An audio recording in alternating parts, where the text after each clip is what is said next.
I think 10 years from now, RPA will evolve. Perhaps the name will also change. But what will still happen is anything that is rule-based, anything that can be solved through artificial intelligence or cognitive intelligence will get automated.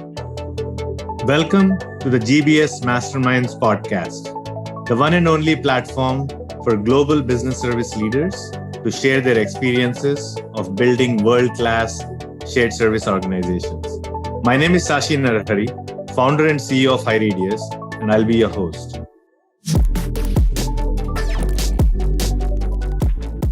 Today, I'm honored to host Manoj Kalra, a business leader with over 25 years of experience. Manoj is a recognized member of the SSO and Advisory Board and has worked with top organizations such as McKinsey, Lehman Brothers, and Reuters. He's currently serving as the Senior VP and Head of GBS at DSM. Manoj, thank you so much for joining us today. Welcome to the show. Thank you so much, Shashi. It's a privilege and honor to be on this show, and great talking with you. You bet. Manoj, could you tell us a little bit about yourself and your career journey? Oh, that's a tough question, Shashi. The way I identify it is I kind of call it identity crisis. Why? Because I've been born and brought up in Nigeria, grew up there, then moved to India, did my chartered accountancy, got into a traditional finance role, which somehow didn't resonate well with me. And that's when my GBS shared services journey started. Worked with companies like Agilent Technologies, Reuters, Lehman Brothers, McKinsey, and now DSM, and performed various roles, which started from the bottom of the rank, which is running as a supervisor for finance shared services, and then moving up the ladder, becoming a service delivery leader for a service line, and then heading finance shared services, and now looking at the overall gambit of GBS, which is HR, IT, finance, data analytics, procurement, and so on and so forth. So that's a little bit about how my journey has been. Many countries and various roles to be performed in those 20 plus years. So Manoj, I'm going to ask you 6 dead or alive questions related to GBS. I'll start with the first one. This is related to the BPOs. I know that they're also evolving their business model. 10 years down the line, do you think BPOs for outsourcing will be dead or alive? This is surely a dead or alive question, as they say. Well, Shashi, I think there's place for everybody. Just like captives have evolved, BPOs have also evolved. But what has significantly changed in the last 2 years is the hybrid way of working. So I think there's place for both, because as we are moving to a work from anywhere, we are also having access to talent from all places.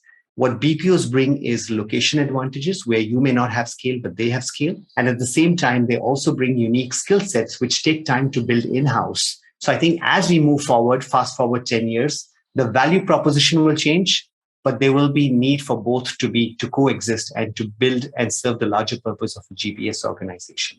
Makes sense. I mean, I guess the businesses the need for speed is just increasing. It's like an acceleration. Exactly. So businesses want to do more in lesser time. So it's a good point.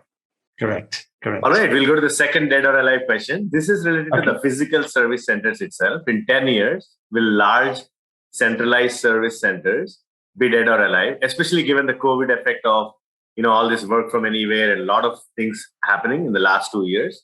Curious what you think about these large service centers. So, Shashi, as a human being, you do need an office to identify yourself. You need a place of work with which you can associate yourself with. But I think what is going to change is you won't go there to work. You will go there to ideate, innovate, and collaborate. So I feel that the purpose of the workplace will change. And over a period of time, we may even have a fragmented workspace arrangement, which allows people to come in different parts of the world, or even have shared locations where we can actually share places and share technology.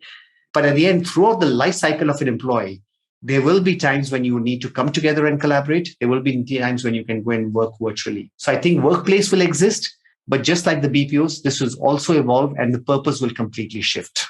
All right. So the third question, dead or alive, is around the technology. The next 2 questions. The first one is RPA. I know that there is a lot of hype. In the next 10 years, do you think RPA in the current form, I know those companies are evolving themselves, but the current form is, if I had to simplify, the as-is screen flow automation, do you think that will be dead or alive? Well, let's go a little broader here, Shashi, because automation, I think, is always going to exist. And to me, RPA is a form of automation, right? In the current form, what happens is anything that is repetitive or rule-based gets automated in an RPA scenario. So I think the the purpose of or the aim of automating will always be there, and RPA is a means to achieve it. I think 10 years from now, RPA will evolve. Perhaps the name will also change. But what will still happen is anything that is rule-based, anything that can be solved through artificial intelligence or cognitive intelligence will get automated. And human intelligence will dominate where rules have to be defined or ways of working or inference from the data has to be taken. That's where human intelligence will come in. So I think RPA will stay in the current form, no, but it will continue to evolve and will take new avatars in the years to come. All right. So that takes us to the next question, which is AI, very different technology. Okay. AI, there is even more hype, right? Companies like Tesla and Google are betting their farm on the business pretty much on AI. But my question is not more around generically overall AI application in the world at large, but specifically in the GBS organization. In 10 years from now, will it be dead or alive? So Shashi, if you take GBS, there are two types of customers we serve, internal and external. What has evolved is the CXO priority. In the past, a CXO used to be reactive to their customers. Going forward, they're now trying to be proactive. AI is going to solve those problems in the times to come from an internal customer perspective. We also, as customers, demand a lot from our service providers from the external world. But internally, if you look at our processes, I think there's a lot more to achieve by using technology. So I see AI playing a much broader role for doing an internal service to our customers.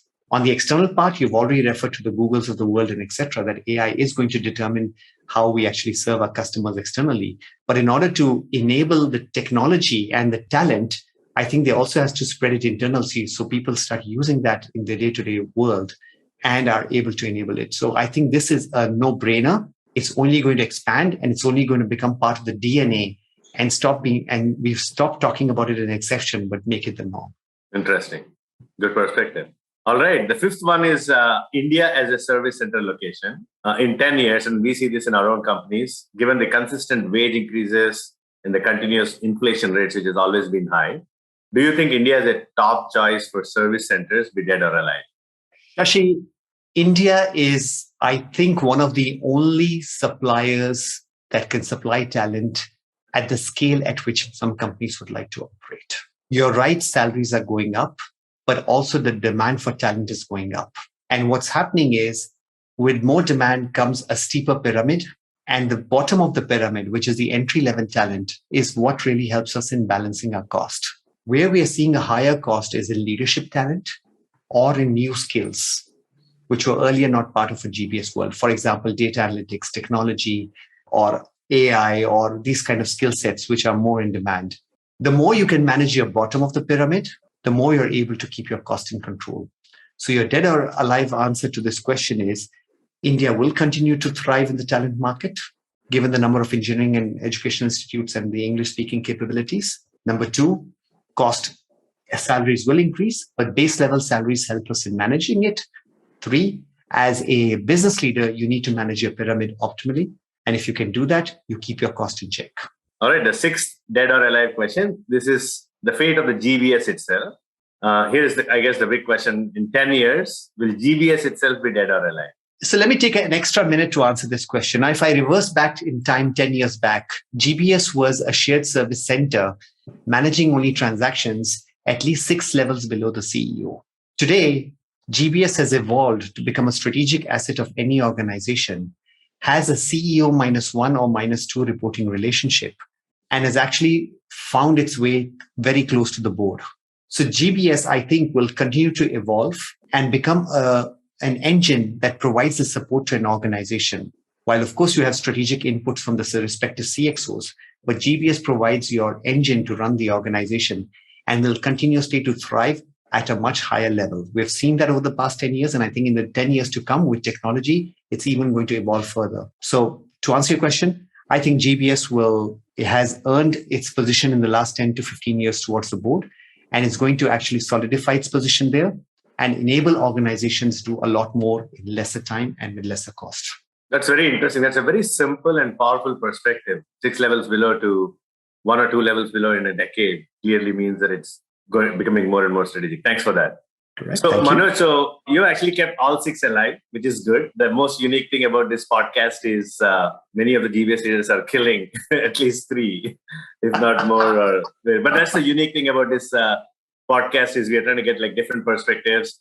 So we would love to get your closing note thoughts on your advice to the other GBS leaders. What's most important for them to keep their eyes on for success? Yes, definitely. I think GBS is a career that enables new talent to come and thrive, and is a profession with which we can actually support organizations in a lot more effective manner. I think we as GBS leaders now have to take GBS to the next stage of evolution, where we are helping in driving top line growth, and we are helping in sourcing talent at speed and making organizations a lot more effective. That's where now the magic of GBS comes in. And I think the next 10 years, especially post-COVID and the digital evolution, is going to be very, very exciting for GBS, because you can bring as much strategy, but to get the hands on the deck in various parts of the world, that's where GBS plays its role as a human capital provider in the right manner. So I'm really excited. If I'm a GBS professional at any stage of my career, whether it's entry or whether it's senior, I think there's a thriving career to be made. And there is opportunity out there where companies are going to leverage, and one should actually put their hand up and make the best of it. All right. Manoj, this has been a very insightful conversation. Thank you. It was a delight to have you on the Masterminds today. Thank you so much. The pleasure is mutual, Shashi. Thank you. Take care. Stay safe. That was the GBS Masterminds podcast. For more information, visit gbsmasterminds.com and make sure to search for GBS Masterminds in Apple Podcasts, Google Podcasts, Spotify, or anywhere else podcasts are found. Click subscribe so you don't miss any future episodes. And on behalf of the team here at High Radius, thanks for listening.